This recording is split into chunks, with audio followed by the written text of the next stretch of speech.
gerakan pungut sampah. Ini yang membuat kami bersih.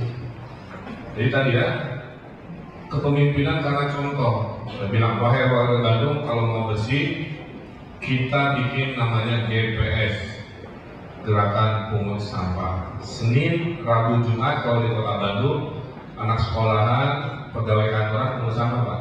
Ya. Saya ikutan juga. Buanglah sampah pada tempatnya, buanglah mantan pada temannya. Lalu orang bergerak juga itu, orang Indonesia itu harus sedikit kalimatnya rada-rada dalam Pak, tapi maksudnya baik, baru dia lebih tersentuh. Apa yang terjadi sebelum gerakan pungut sampah, Pak, orang Bandung itu cuek dengan sampah. Dia duduk ya, saya tegur, itu sampah bawa ini bukan sampah saya baru datang, sampahnya udah ada. Tapi sekarang enggak, yang ada sampah diambil, karena saya tadi cintai Bandung seperti Anda mencintai ibu kamu sendiri. Kamu mengotori Bandung sama dengan kamu mengotori ibu kamu sendiri. Kamu cuek dengan kebersihan Bandung sama dengan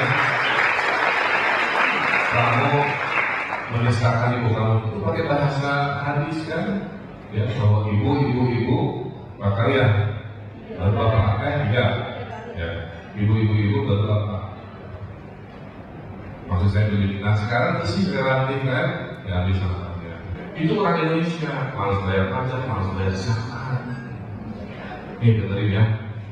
Kalau semua umat Islam Indonesia bayar zakat nilainya 200 triliun setahun dikali. Cuma orang Indonesia itu banyak alasan. Pak saya udah bayar pajak, pak ini pak itu, pak itu. Banyak pada itu untuk Islam yang ketiga. Ya? Jawab saya nih, kalau semua umat Islam taat seperti anda yang hadir di sini, ini ya, selesai kemiskinan. 27 juta kepala keluarga miskin Indonesia bisa selesai oleh jutaan orang yang bayar zakat. Saya itu. Maka saya bilang definisi saya Baldatun Thayyibatun Rabbul Ghafur itu adalah kalau urusan masyarakat, problem masyarakat beres oleh masyarakat sendiri. Itu berkeren. Tapi kalau urusan masyarakat dikit-dikit pemerintah, dikit-dikit pemerintah, belum keren, masih primitif. Tapi kalau suatu hari kamu bisa nolong tetangga kamu, nolong anak yatim oleh kamu, nolong fakir miskin oleh kamu, si tetangganya yang lebih mampu, ya itu baru keren. Kalau hidup kamu semuanya tangannya di atas, bukan tangan di bawah, itu baru keren. Kalau semua masyarakat ini turun tangan, bukan lepas tangan, itu baru keren. Itu mimpi saya terhadap Indonesia itu. Masyarakatnya masyarakat yang turun tangan, bukan tujuh atau lepas tangan. Masyarakatnya tangan di atas, bukan tangan di bawah. Ya. Nanti kalau adik-adik jadi ulama, jangan jadi ulama tangan di bawah, itu pesan saya. Ya. Jadilah ulama yang tangannya di atas, yang mandiri, ya, yang tidak selalu meminta bantuan sana sini. Itu luar biasa. Itu doa saya buat mereka. Paham ya? Ini contoh dinamika berikutnya dari saya melakukan apa yang diteladankan oleh sahabat Nabi, oleh Rasul. Pertama, kita ada program tiap minggu makan malam dengan warga paling miskin. Jadi kalau udah terlalu lama gitu ya, ini lagi Instagram live. Ya, jadi kita bawa makanan Pak, terus mendatangi warga termiskin di Kota Bandung. Kita bawa kebahagiaan 1 jam aja. Saya bawa makanan dari curhatannya dan sebagainya. Pulang makan kita tolongin, ada yang minta bedah rumah, ada yang minta modal kerja dan lain sebagainya di Bandung. Ada juga yang minta Pak, anak saya jumlah semua problem jodoh. Saya wajibkan camat murah untuk sholat Jumat di masjid yang berbeda setiap minggu. Pulang sholat Jumat mereka harus mendengarkan masalah-masalah warga. Bukan inspirasinya dari cerita Islam semua. 2. Saya wajibkan sekarang udah setahun lebih maghrib mengaji. Bandung ini kota metropolitan, kota modern semua gadget gitu kan. Maghrib bukannya sholat, main ke warnet, main bola. Wah, kiri lagi nanti drama Korea, kanan lagi ya. Akhirnya saya bilang di Bandung anak-anak harus ke masjid seperti zaman kita dulu. Ya. Coba foto-fotonya. Ya. Alhamdulillah itu tugas pemimpin. Waktu saya perintahkan maghrib mengaji itu ada yang protes Pak. Awalnya kenapa kewajiban harus diformalkan? Saya bilang saya tugas pemimpin itu ya dihisab, saya bilang di dunia saya bertanggung jawab kepada rakyat dan kepada negara, di akhirat saya bertanggung jawab atas waktu saya yang dikasih oleh Allah. Maka saya nggak mau jadi pemimpin yang mensejahterakan saja, bikin Bandung keren fisik saja. Kalau begitu apa bedanya sama Fir'aun, kata ibu saya. Betul? Mendekatkan pada dunia, bangunannya juga pembita, tapi akhlak umatnya tidak diurus tuh, harus bilang kan. Maka saya mulai si anak-anak ini aktif mengaji. Alhamdulillah Pak, 2000 masjid sampai hari ini konsisten melaksanakan yang namanya aktif mengaji di sekolah-sekolah, di masjid-masjid. 2 bulan lalu saya mulai namanya gerakan subuh berjamaah. Ya. Jadi setiap hari Minggu saya, wakil saya, istri saya ke masjid-masjid di subuh. Kenapa subuh? Subuh adalah ibadah paling susah, tuh. Paling susah dari semua sholat kan subuh kan, kira-kira begitu. Anda terbiasa pada lingkungan Anda ya. Tapi di dunia metropolis kayak Bandung, Jakarta itu godaan dunia subuh mah ada yang baru pulang dugem kan subuh. Berbarengan pulang dugem ini mau ke masjid kan ada surga neraka itu ya.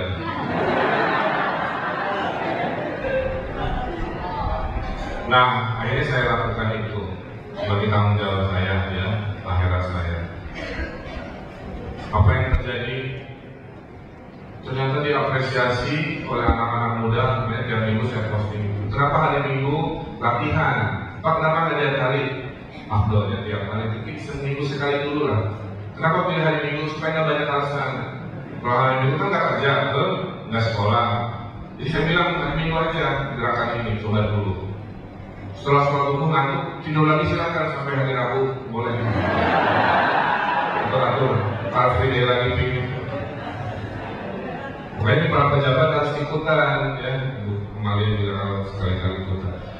Ya saya lakukan itu. Kenapa? Ada satu teori. Musuh Islam itu paling takut pada sebuah peristiwa.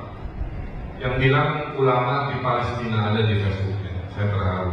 Ternyata gerakan subuh berjamaah Pak, dimonito sampai Palestina. Nah itu si ulama Palestina ini, ulama Al-Quran Palestina ini, dia mengapresiasi dalam bahasa Arab yang saya memang tidak terlalu paham, tapi ada terjemahannya. Pakai Facebook, jadi saya masukkan ulama Palestina aja dakwahnya dalam Facebook. Dia bilang begini, saya mengapresiasi gerakan subuh berjamaah oleh Al-Madinah di Bandung, itu saya kota Bandung, gitu ya. Dari Ustaz Ridwan Kamil, berarti maksudnya Bapak, gitu ya. Terjemahan begitu. Dia bilang begini, Perdana Menteri Israel Golda Meir tahun 60-an pernah mengemuatkan statement di kalangan Yahudi bahasanya begini. Hati-hati kita ini kaum Yahudi akan kalah oleh satu hal. Apa? Jika suatu hari sholat subuh berjamaah di masjid-masjid itu sama ramainya seperti sholat Jumat. Dan dia bilang, saya bersaksi kalau ini menjadi sebuah hal yang rutin, jangan-jangan dia bilang pembebas Palestina dan Al-Aqsa itu adalah mereka-mereka yang datang dari Indonesia, mereka-mereka pejuang subuh.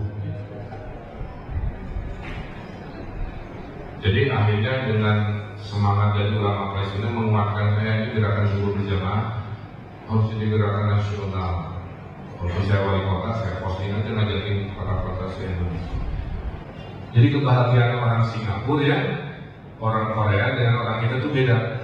Orang kita mah cukup silaturahmi itu ilmiah. Maka saya perbanyak forum-forum silaturahmi. Sekarang trotoar kami sudah lebar, sudah nyaman. Sampai kakek-kakek nenek-nenek sekarang keluar rumah nongkrong kalau di Bandung. Dulu dari kakek-kakek dan nenek-nenek di kota besar itu menakutkan. Tinggalnya di rumah aja setiap hari, setiap minggu, setiap bulan, setiap tahun. Sekarang nenek-nenek itu keluar, ya, menikmati kotanya. Karena kota yang baik itu adalah kota untuk semua lapisan usia. tidak takut keserempet, tidak takut ada macet, tidak takut ada apa, peranda. Ini kebahagiaan saya sekarang. Gara-gara kita memperbaiki kota, lansia keluar semua, punya indeks kebahagiaan yang tinggi. Pak Wali, terima kasih di Bandung banyak taman baru. Dulu anak saya bahagianya harus ke mall. 2 minggu pertama Pak Wali, oke, saya punya uang, tapi 2 minggu terakhir saya susah. Atau uangnya habis, tapi dengan taman banyak, sekarang anak saya nggak lagi ke mall. Terus setiap ke taman saya bawa makan sendiri, nggak kayak beli di kafe. Jadi terima kasih Pak Wali, anak saya bahagia, kamu bisa nabung. Ya. Jadi ini yang saya lakukan di Bandung. Ya. Belajar sambil bermain, bermain sambil belajar, kira-kira begitu. Nah, itulah membuat indeks kebahagiaan warga Bandung sekarang tinggi, dari nilai 68 sekarang masalah 73 ya. Jadi warga Bandung ini warga yang bahagia. Jadi kalau ke Bandung jarang susah melihat orang yang cemburu, kecuali yang banyak utang atau ditikung temannya.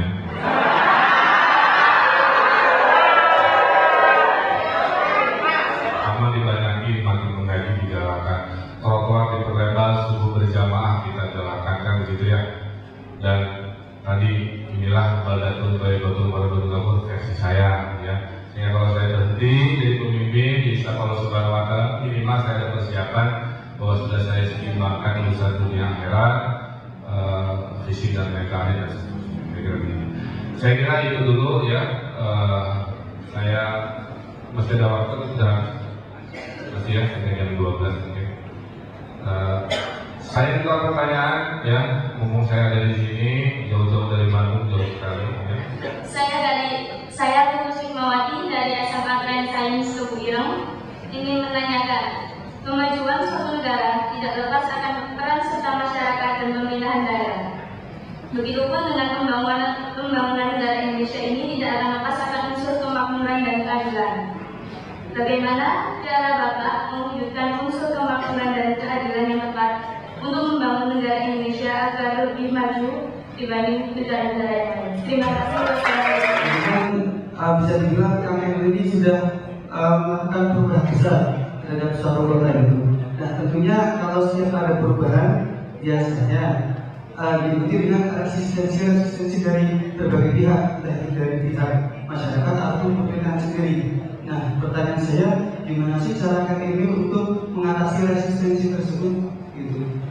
Dan kira-kira tantangan terbesar dalam membangun kota Bandung itu apa? Terima kasih. Bagaimana cara saya mensejahterakan? Ini kalau mau ngomongin Bandung dan informasi bisa seharian ya, jadi saya potong tadi biar kita bahas ekonomi ya. Ini rumusnya. Ekonomi yang baik itu ekonomi yang adil, itu ya. Betul? Orang kaya boleh kaya, tidak boleh dihalangi kan kesejahteraan. Tapi orang miskin harus ke bawah-bawah. Itu rumus saya. Jangan orang kaya makin kaya, orang miskin jangan di tempat, itu keliru. Ya. Jadi apa yang saya lakukan, yang warga miskin dulu saya dahulukan Pak. Saya selalu seperti dokter, apa penyakitnya saya cari obatnya. Di Bandung ada 400 software IT karena kami menemukan 400 problem. Ya, jadi kayak dokter. Pertama, UKM, pengusaha menengah bawah kan. Pak Wali curhat, kenapa? Saya mau bisnis aja susah, ke RW disusahin, di RW-nya dimintain duit, di kelurahan, di jalan, dan seterusnya. Akhirnya apa yang saya lakukan? Saya teliti Pak selama 6 bulan. Akhirnya saya ambil keputusan besar, artinya bahwa untuk bisnis orang miskin menengah bawah di Bandung tidak perlu pakai izin. Ini pertama di Indonesia. Jadi adik-adik kalau mau berbisnis di Bandung nggak perlu pakai izin kalau bisnisnya di bawah 500 juta. Cukup lapor dengan HP, ngasih tahu bahwa saya bisnis hijab warna-warni, bisnis hijab model biang pelangi, bisnis hijab model pocong, bebas ya. Bisnis apa aja. Itu apa yang terjadi Pak? 3 bulan saya tes, tidak perlu pakai izin, 30.000 bisnis lahir dari kemudahan itu.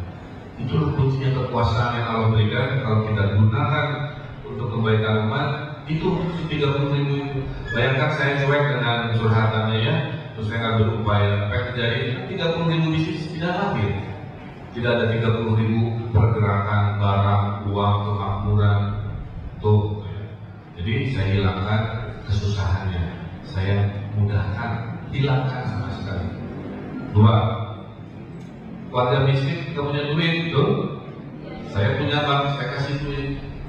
Tapi Pak Wali, saya nggak punya motor, nggak punya mobil, nggak punya rumah, nggak punya apa. Akhirnya saya bikin kredit melati. Melati itu singkatan melawan rentenir. Ya, karena di Bandung, karena orang Bandung kan humoris ya. Kalau bikin program harus pakai singkatan. Bisnya apa? Wisatanya Bandros, singkatan Bandung Tour on Bus. Kecamatannya apa? Atau jalan rumahnya Cipaganti, cintanya palsu suka ganti-ganti. Pak, saya mau lapor, mau ada acara klub sepeda, apa nama klubnya? Matador Kokus. Ternyata singkatan, Matador Manggi Kajakan didorong. Saya beri kredit tanpa agunan, syaratnya cuma satu, sesama yang tidak punya agunan, kumpulah berlima, ya uang. Jadi kalau satu macet, 4 tanggung jawab. Gitu. Ini ekonomi kerakyatan. Jadi saling membantu. Syaratnya cuma nabung aja. Jadi agunannya itu nabung, kan nggak susah, cuma buka rekening. Apa yang terjadi?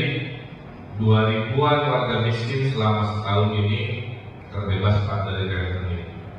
Jadi orang miskin itu ya, dia tidak peduli bunga. Dia cuma stres kalau harus ke bank. Itu ternyata temuan saya.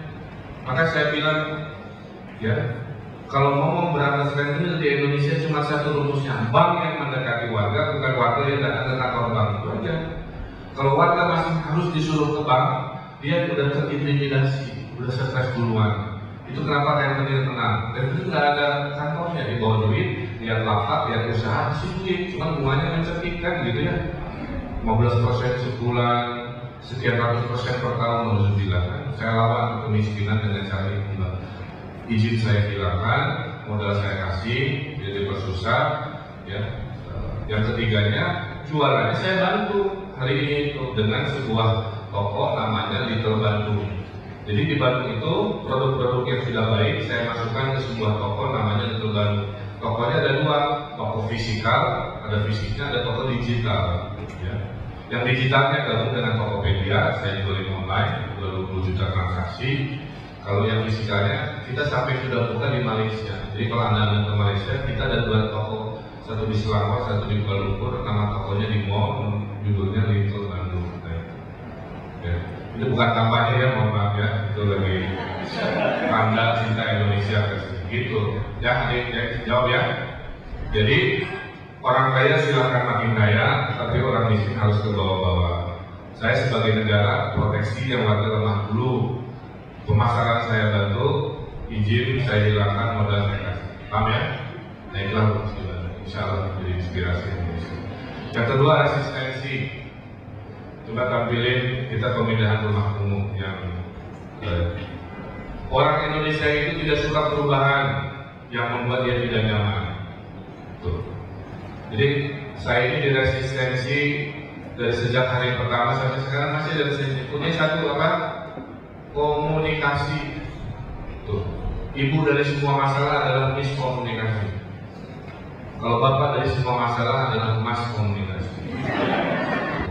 Nih, saya lakukan ini Pak.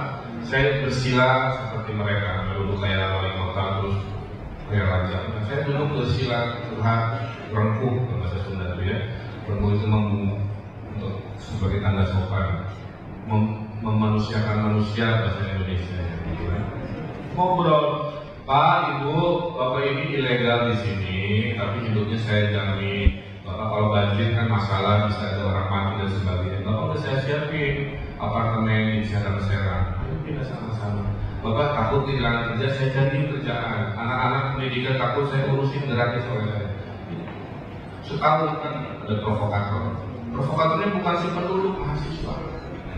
Yang dia dikit-dikit kalau mau ada pemindahan itu kesannya zolim gitu ya.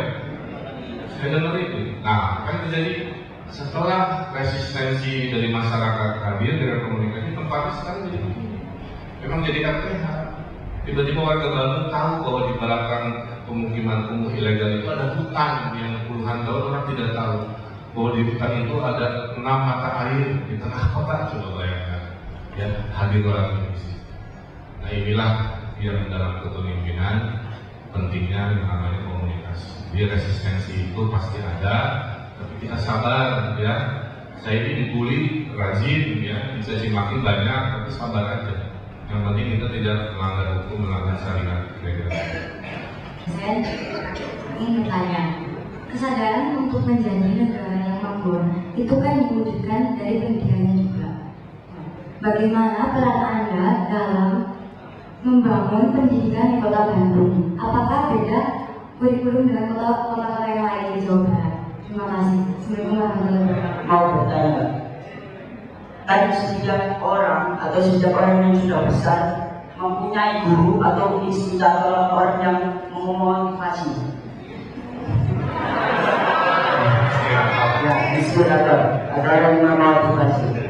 Inspirasi Bapak kok bisa mempunyai ide yang brilian menjadi orang yang besar itu dari siapa? Seperti Soekarno mempunyai guru Haji Umar Said Cokroaminoto. Dua soleh yang mendoakan orang tuanya, ketiga adalah ilmu. Jadi ini ilmu saya ini insya Allah mengalir. Pendidikan sama juga. Kuncinya nomor 1, pendidikan itu harus adil. Oke. Maka di Bandung warga miskin sekolah sudah gratis. Warga yang menengah atas belum bisa gratis, ya, karena bagi saya itu tidak adil. Adil itu proporsional. Yang mampu diperlakukan sesuai kemampuannya, yang tidak mampu kita bantu. Ya, menurut saya itu. Nah di Bandung yang membedakan dengan kota-kota lain, saya tambahkan pendidikan akhlak. Dibagi 4, kasih judul namanya Bandung Masari. Masari itu persegi dalam bahasa Sunda. Artinya ada 4 hal. 1, cinta agama, diperbanyak. Sholat duha sebelum masuk kelas dan sebagainya. 1, ada sini. 1, cinta agama. 2, cinta budaya. Kita ada Rebo Sunda, ya. Jadi kalau hari Rabu, sekarang hari Rabu ya, tapi kan bukan di mana Bandung. Kalau hari Rabu kita berbahasa Sunda, berpakaian Sunda. Ketiga, bela negara. Kita harus cinta yang namanya Indonesia. Harus hafal, meyakini Pancasila, ya, Indonesia Raya dan lain sebagainya. Yang keempatnya adalah cinta lingkungan. Nah, jadi inilah yang insya Allah pendidikan orang Bandung ini akan lebih baik, Pak. Karena menurut saya ya, manusia paripurna itu punya 3 hal yang dicatat. Badannya sehat karena diberi makan olahraga dan bergizi, makanan bergizi. Otaknya cerdas karena diberi makan ilmu. 3, akhlaknya soleh-solehan karena diberi makan ibadah. Banyak orang pintar dan sehat tapi korupsi. Banyak orang berakhlak dan pintar tapi badannya lemah. Dikejar copet kalah di jalan. Jadi kita ini, saya berharap ya, tubuh ireng ini menghasilkan individu-individu yang punya 3 nilai tadi. Badannya sehat-sehat, otaknya cerdas-cerdas, akhlaknya soleh-solehan, setuju ya? Nah harapan saya begitu. Jadi saya khawatir kalau di Bandung dengan kurikulum nasional ini hanya urusan pinter Pak, bukan cukup. Makanya urusan akhlak ini penting. 40% warganya nggak betah di Singapura, pengen pindah. Oh, padahal negaranya kurang apa? Ada MRT, ada mall, ada taman, ada. Jadi poin saya belajar dari Singapura, Korea, Indonesia, Bandung ini harus beda. Boleh kita negara ini belajar infrastruktur kali kan, seperti Korea, seperti Singapura, tapi kalau tidak ada keseimbangan batin, mental, negeri ini hanya akan jadi manusia-manusia robot gitu. Manusia yang diperbudak oleh urusan ekonomi dunia saja. 40% loh orang-orang makmur nih Pak, orang-orang kaya yang betah di negerinya yang maju gitu Pak. Di setiap urusan saya punya inspiratornya. Inspirator utama Rasulullah tentunya ya, dengan cerita-ceritanya. Inspirator dalam kebatinan ibu saya yang mengajarkan nilai-nilai kemanusiaan lain-lain. Inspirator dalam mempersatukan umat, Bung Karno menjadi idola saya. Inspirasi bagaimana lisan cukup santun tapi bisa mengubah dunia, Mahatma Gandhi idola saya. Mahatma Gandhi bisa memerdekakan India, nggak harus jadi panglima-panglima yang heboh kan, badannya ringgi, kakek-kakek, tapi dengan lisannya kita lawan ahimsa, ya, melawan tidak dengan kekerasan, kita lawan dengan memboikot, itu doang, kan? Berarti menggerakkan hati masyarakat ini, kepemimpinan sudah harus dengan orasi-orasi. Jadi jawaban saya tidak punya satu inspirator, saya punya banyak inspirasi datang dari semua orang. Termasuk dari almarhum Gus Dur juga, nilai-nilai pembelaan terhadap minoritas Islam yang rahmatan lil alamin, ya, dan melawan radikalisme dan lain-lain. Saya kira itu ya, jadi dalam hidup kita termasuk kesemut juga tadi, itu inspirasi dalam banyak. Satu dua mudah-mudahan nempel ya dalam pikirannya, ambil yang baik-baiknya, jangan ditiru yang jelek-jeleknya. Saya doakan Anda semua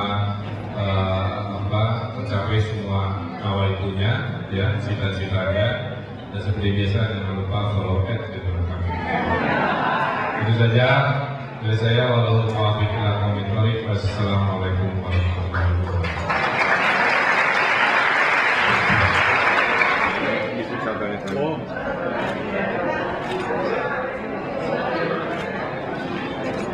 Kepada Bapak Muhammad Ridwan Kamil. Kemudian yang mulia,